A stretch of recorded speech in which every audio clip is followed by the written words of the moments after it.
Put on your favorite game day gear because college football is heating up and FanDuel wants you to get in on the action. Right now, new customers can get no sweat first bet up to $1,000. That's $1,000 back in free bets if your first bet doesn't win. There's so many different ways to bet on college football. Bet on the money line, spread, and who you think will win it all with national championship futures. If you've been thinking about joining FanDuel, now is the perfect time to give it a shot. The app is so easy to use. They're always hooking you up with great promotions. And when you win, you'll get paid fast.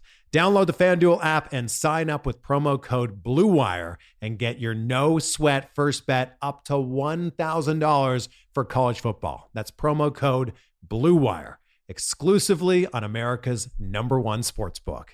21 or older and present in Arizona. First online real money wager only. Refund issued as non-withdrawable free bets that expires in 14 days. Restrictions apply. See terms at sportsbook.fanduel.com. Gambling problem? Call 1-800-NEXT-STEP or text NEXT-STEP to 53342.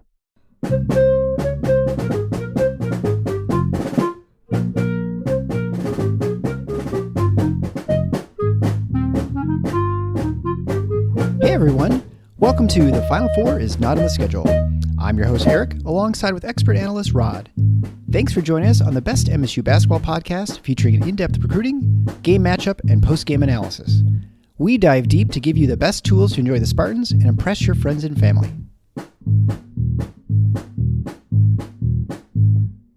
Hey everybody, it's Eric alongside Rod, and we're here after Michigan State's 70-52 loss to Notre Dame in South Bend today in the finale for the Big Ten ACC Challenge, the last year of it. And good riddance, I guess, if this is how it's going to look. Michigan State played quite a gauntlet of games at non-conference, but 8 games. I guess one was easy against Northern Arizona, and the rest were very challenging, where they just came back from the West Coast in Portland, a very late game on Sunday night, and the West Coast getting back to East Lansing Monday, I'm guessing probably 4 a.m., and then traveling down to South Bend for this Wednesday night game. So it was before the season, we looked at it and said, if they go 4-4, not terrible. We'd be probably fairly, happy with that. Maybe not happy, but satisfied. And 5-3, not what you hope. But if you look back, the last 4 games, they've been without Hall and Akins. And so it's been pretty impressive in some ways to look at that, who they've played. Almost beat Gonzaga by 1 on the aircraft carrier. Great, highlight game for the season, college basketball season. Then you have the defeat of Kentucky in overtime, double overtime in the Champions Classic, and then getting 2 out of 3 out in Portland. So overall, not a terrible showing. And again, it certainly looked like tonight, Michigan State just looked like they didn't have legs. Everyone outside of Joey Hauser looked really tired. You have, guys in Notre Dame who have no business beat us down the court on fast breaks, outrunning us down for transition baskets and stuff. Put everything else aside, and there were tons of other examples of it. But when is the last time you saw not just a team beat Michigan State down the floor like that, but a team that doesn't really run? Yeah, I know. Because Notre Dame doesn't, believe it or not. You might be surprised by that if you watch the game, but they don't. They clearly, Mike Brey is not a dumb guy. I think he's a decent coach. I don't think he's a great coach, but a decent coach is certainly good enough to recognize what, frankly, if I'm down, I'm not really that down about this game, believe it or not. I was far more upset about Portland and Oregon than I was this one. Yeah. But I am kind of upset at ourselves in this one because we really should have emphasized the strong possibility that this would be what's called a scheduling loss. And I think Mike Brey understood that was likely. And certainly when he saw the way Michigan State was moving, or rather not moving, he would see that. And so he had guys leaking out and took advantage of it. MSU kind of shut that off in the second half, but I think they got beat 3 times in the first half by my count. If I cared, I would go back and confirm that, but I don't. So we're going to go with my anecdotal impression. Yeah, a scheduling loss, it's just that simple. I think Michigan State had dead legs. And I also think that, and this is the part that people don't, I think, fully appreciate. And I can't even say, even playing sports in my lifetime, I've never been through an experience like they've been through. I've never been through travel like that. And I think that it also impacts you mentally. And Michigan State looked completely out of it mentally as well. They just weren't recognizing anything. And, Notre Dame runs good offense. I would, that's Mike Bray's strength. That's always been his team's strength. But come on. that was a team that looked like it just didn't have anything physically or mentally. And so when that happens, you're going to get that, and then put it together with the fact that we did get this part right. We talked about Notre Dame as a shooting team and said, hey, they're only kind of middling good so far, but that's because 2 proven shooters have been horrible. Well, we mentioned it's always possible that they find it, because these guys have done it in the past. Yeah. Well, enter Cormac Ryan, came in shooting, I think, 22% from 3. He was 6 for 7 tonight and had a perfect night going until he missed his last one with like a minute to play.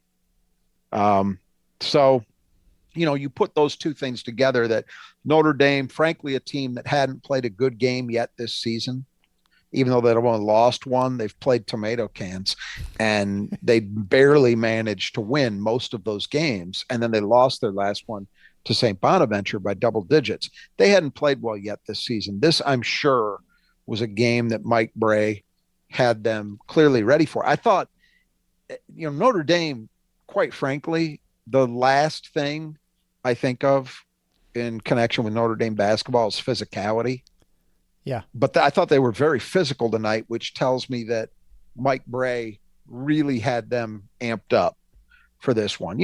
This is the simple fact. I mean, if you're a Michigan State fan, sometimes you lose sight of this because you have the myopia of only paying a lot of attention to Michigan State. But Michigan State has a target for a program like Notre Dame.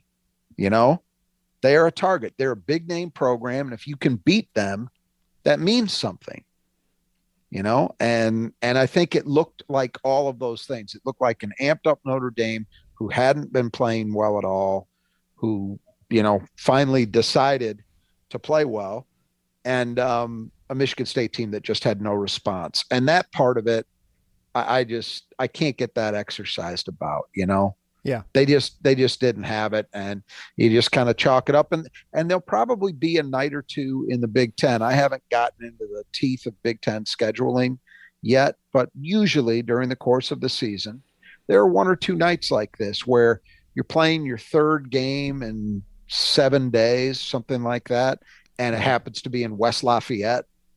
Well, you're going to we've seen that before, right? You see it every year. You're going to get your doors blown off, usually. And then on top of all that, add in that MSU is still down 2 guys.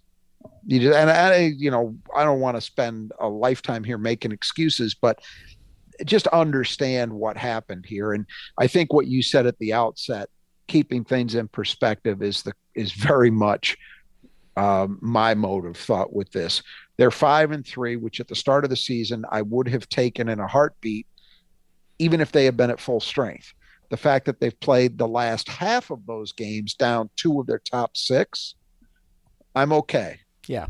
I'm okay with where they are. The important thing is get those guys healthy, just something to give people a little bit of optimism. You did see that Jaden Akins dressed tonight. He did not play, which was consistent with what I'd heard. I was actually told this afternoon he was out. From someone who would know. Yeah. And then they dressed him. He went through warm-ups, but clearly they didn't play him. And God knows after the first 5 minutes, there was no reason to play him. Yeah. But my understanding is call this an educated guess. I think it's highly likely he will play against Northwestern. Yeah. So expect to see that. So at least they're getting 1 guy back. And I'm telling you, especially tonight, but really you can even look at the games in Portland. The difference for as much difference as having Jaden, Akins, and Malik Hall makes on offense, it makes a ton of difference defensively. You will see a team that looks very different on that end when those two guys are back. So they'll get Jaden back likely this weekend. Probably have to get through, they will have to get through that game, the Penn State game, and maybe one more non-conference game. And then I think there's a reasonably, as long as nothing gets derailed, pretty good chance that after that you have Malik Hall back. Yeah. And so that's when you can start really getting exercised about how they're playing to a serious extent, when they've got their full deck of cards back. Yeah, and it was hard to understand out there, or I guess to recognize what the problem was on offense. If it was just dead legs, if it was I think Notre Dame was playing pretty good defense. They were definitely denying Michigan State the 3 opportunities. Here's the thing. It looked that way. I agree. Notre Dame was staying in front of people. Notre Dame's a terrible defensive program. They're terrible this year. They're terrible essentially always. They are a very reasonable facsimile for Fran McCaffrey's Iowa. That's who they've been. They're usually pretty damn good offensively. They usually can't guard anybody. And that's been the case so far this year too. Nothing's different. To my eyes, Michigan State did not have the requisite energy to run their stuff. Yeah. I mean, they just weren't moving. Tyson Walker squaring up on Dane Goodwin. Come on. A straight Tyson Walker is going to dust that kid. Yeah. He couldn't do it tonight. And I'm sorry. I have to conclude. Now that's, you want to call that making excuses. Fine. I know what I see. And I just think, again, to me, that goes back to tired legs. The fact that so many shots were short. They weren't converting even shots at the rim that you would expect them to convert. It's all the stuff you expect to see when you're exhausted, except, and I haven't looked at, I don't know if you have the box score in front of you. I don't. What were the turnover numbers for MSU? They weren't huge, right? So Notre Dame had 6 turnovers. Michigan State had 8. Hoggard with 3, Walker with 2, and then Sissoko, Kohler, and that's a team. That's the only thing that you normally expect to show up when a team is exhausted that they didn't toss the ball around. They had a few early, but they settled in, and you didn't see many of them. Again, it helps Notre Dame doesn't ball hawk or really pressure you. But I give Notre Dame credit, I guess. But a rested and normal Michigan, I don't even say with Akins and Hall, the team that Michigan State had in Portland, normally would have much more offensive success against Notre Dame. I mean, I'd venture a guess 98 times out of 100 seriously, it's that. I mean, people can come at me if they want, but I know what Notre Dame is and I know what Michigan State is. And tonight you had tired legs, tired minds, and that produces bad looking basketball. Yeah. And it was plenty bad there. Yeah. I mean, you look at just looking briefly going over the stats. I mean, obviously it was an 18-point deficit at halftime. Michigan State shot 38% from the field and 33% from 3. Notre Dame shot 50% from the field and 43% from 3, I think. And interestingly, no, they were 8 for 13 at the half from 3. I looked it up. Oh yeah, I was just mentioning for the game. Yeah, they're 42. Oh, for the game, 42% for the game. Yeah, and then for rebounds, they out-rebounded Michigan State 30-29, which is not that surprising since Michigan State missed so many shots. But Michigan State had 3 offensive rebounds. And how many did Notre Dame have? They had 4. So right. Yeah. So that's not a huge number, right? But for Notre Dame to win an offensive rebounding battle against Michigan State, check on another indication of tired legs and other body parts. Yeah, and I feel like as far as the offense looks, they looked a lot like they did against Alabama, and their results show the same: 8 assists on 21 baskets. Yeah, and so Notre Dame had 13 assists on 27 buckets. They just couldn't run any stuff. And I mean, give Notre Dame a little bit of credit, but honestly, I'm sorry. I don't feel like we have a problem of tipping the cap to other teams when they play well. I'm usually very ready to do that. Tonight, that team. I'll give Alabama credit for that game. because Alabama actually can play some defense. They have athletes. And it was Michigan State's first game without Hall and Akins, but nevertheless, you could give them here. I'm just not inclined to give Notre Dame a whole hell of a lot of credit. Yeah. Okay. Well, that's for fair. For the defensive end. Sure. And I guess the only thing I would say is, there was that little brief moment in the second half. Michigan State got it down to 15, and they had 14. They had three got straight it close as stops. 14. 3 straight stops. Yep. And unable to score. And that was sort of just the they just didn't have anything. And I think overall, I thought Hauser looked pretty good when he played. I thought Hoggard looked okay.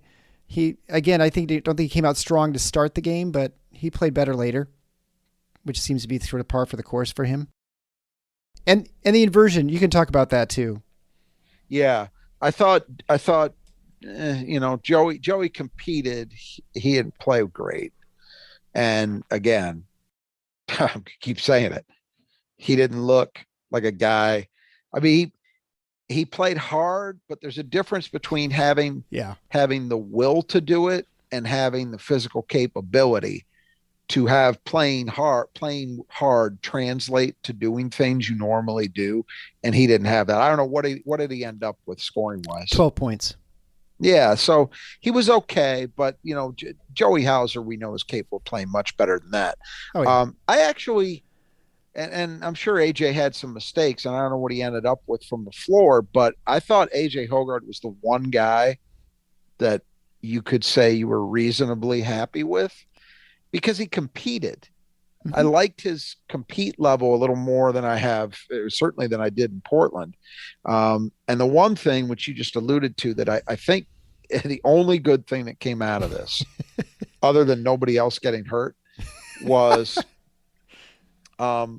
Michigan State early in the second half went on several possessions in a row with an inverted post game where they had AJ posting up, and they were successful with it. He scored 2 possessions in a row. I think he might have missed on the third, but that is something that I've been talking about for, God, at least 15 years, that I wish Michigan State would do more of. And I always refer to this. It's my evergreen comment in this on this subject. I thought for as great a career as he had, in my opinion, at least, which doesn't count for anything, but I thought it was a little bit of a missed opportunity that they didn't do that more with Denzel Valentine. Yeah. Because I thought Denzel Valentine had so much size for the position he was playing that he was almost always going to have a physical advantage over the guy guarding him. And I just thought that was over his career. That was something Michigan State didn't do enough. Well, AJ Hoggard has similar size. He's not quite as big as Denzel, but he's close. But you can see he's actually got a post game. Yeah. I mean, it's not a disaster down there. He knows what he's doing.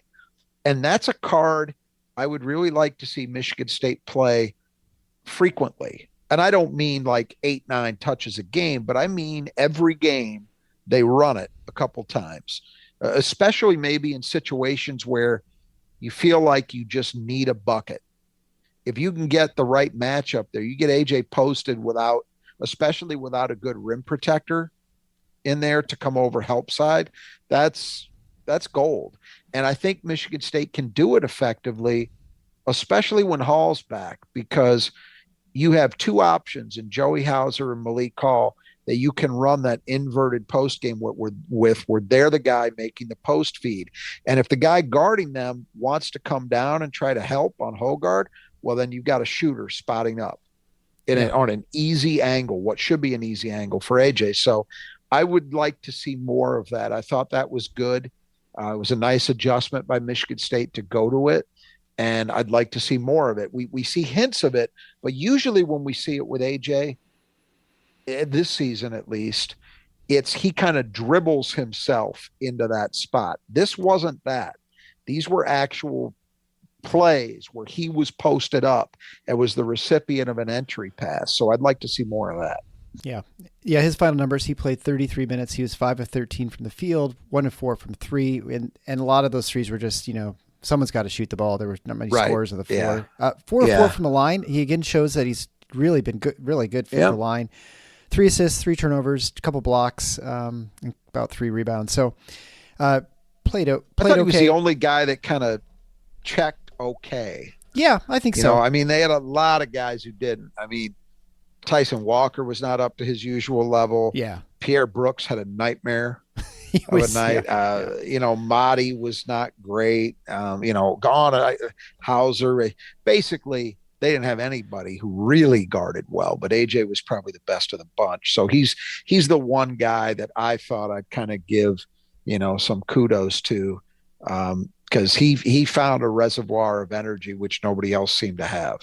Yeah, definitely. You definitely saw Izzo about 10 minutes in that first half, flailing, just trying to find anyone who could do something on the floor, and just there were no answers anywhere on the bench for Michigan State. Yeah, you just and that's just how it's going to be until they've got a full complement of players. When Pierre Brooks and Jaden Akins are your 6th and 7th man, okay. Then you've got a couple guys that you could say, hey, we can turn to somebody if it's not happening with the starting lineup, and they can come in and actually really do something. Right now, yeah, you're going with 2 freshman bigs and, Jason Whitens, who competes and can do some things. I'm not saying he shouldn't be in the rotation somewhere, but let's be honest, he's certainly not going to be able to give you offensive burst. We know that. And then Trey Holloman, who, again, I think has a world of potential and I think can help you in a certain role. But if he's one of your top guys off the bench and you're asking him to try to score, I don't know that that's going to be very successful, at least not yet. So they need to get all the dominoes back in order, Yeah. Well, we'll be back at it this in a couple of days as Michigan State prepares. You don't want to review the keys? The keys to the game. I don't even do. I haven't. We can move through them real quick. Yeah, guarding the arc. That didn't go well. Cormac Disaster. Ryan. Yep. Athleticism. Just no energy and what we talked about. I want to give us credit for at least getting that part right. That we did kind of have a little bit of a premonition that what did Wirtz shoot from 3? Wirtz. Let me get that. The one good thing is Starling was 0 for 7 from 3, so that was one. Boy, and see that shows. Wirtz was 2 for 4, so he shot. Okay, 50%. So he and Ryan combined, who were the guys who were struggling, were, if my math is correct, 8 for 11. Yeah. And I know we talked about it. Said these guys are going to bust out at some point. You just hope it isn't the night you're playing them. Well, that's what Michigan State got. I'm surprised by the Starling number because my thought about him, and it goes to show you when, especially a game like this where you lose a little bit of focus because it's so awful. Yeah. I thought Starling looked every bit the part of a one and done. What did he end up with scoring wise? He had to have had a. So he had played 32 minutes, 6 of 14 from the field, 0 for 7 from the 3, 2 for 3 from the line, 4 rebounds, 1 of those offensive, a couple assists, couple blocks, a steal, and 14 points. Yeah. I thought he showed a lot. Yeah. That block, that weak side help block he had at Tyson Walker was a hell of a play, showing off his athleticism and his timing. And I liked the way he went to the rim. I mean, he's a good player, and I knew that. I saw him a few times last year playing alongside Jeremy Fears, so it wasn't a complete surprise. But yeah, I thought he was really good. But yeah, 8 for 11 from guys who had both been struggling. That's, what are you gonna do? Yeah, well, some days. And Michigan State just wasn't in shape to contest that because a lot of those shots were wide open. Yeah. All right, next, number 2's key was athleticism. It didn't really make a difference. Again, it was neutralized by fatigue. Yeah, and that's where I will ding us because we should have seen that coming. And it was, in retrospect, it was very obvious with the travel schedule, not just the late arrival on Monday morning, but you're also coming back across the country. So you have the time zone difference. And again, these are just facts. You want to label them excuses, okay, but they're facts. And you basically had, I don't know, maybe 24 hours in East Lansing, give or take, maybe slightly more. Let's call it 30 or so before they had to get to South Bend. So, you know, certainly not much time to prepare for Notre Dame. Nope. Not much time to get yourself back physically, and not much time to readjust from all the travels. So the athleticism advantage didn't show up at all. Right. And I would just say the time zone change from west to east is really tough, 3 hours. And I so agree. That's, you know, it's worse than the other way. Go the other way. So number 3, I'm trying both of these. So turnovers, we said they were pretty even. I think we should have some early turnovers that just kind of ice the game a little bit. They got a couple to go the other way later, but that's the thing though. We talked about it. We said, the way Notre Dame defensive rebounds, there probably won't be a big advantage there either way, and there wasn't. Yeah. I mean, it was 4-3 Notre Dame on the offensive boards, so not a big difference there. The thing we said Michigan State couldn't afford to do is allow there to be a big advantage in the turnover area, and there wasn't. So that's not where this happened.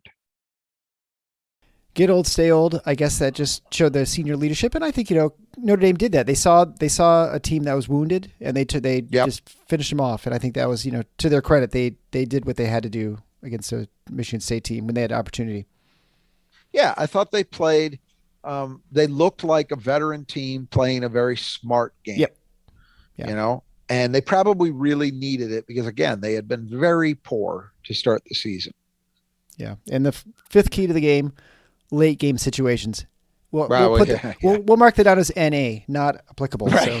Yeah. Okay. Capital N / capital A. For sure.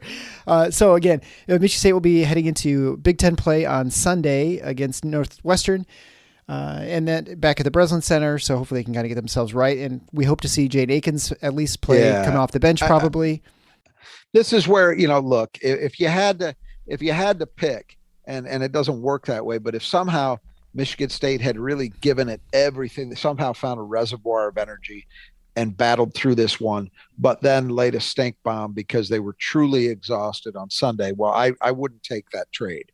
So what you hope is it's short travel time. They'll be home tonight, and then you got Thursday, Friday, Saturday to get ready for Northwestern, who had looked pretty good and then laid an even worse stink bomb than Michigan State did in this event by getting just run out of their own gym by a Pitt team that I thought was the worst major conference team in America. Maybe not. I don't know if Northwestern is either, but it was hideous.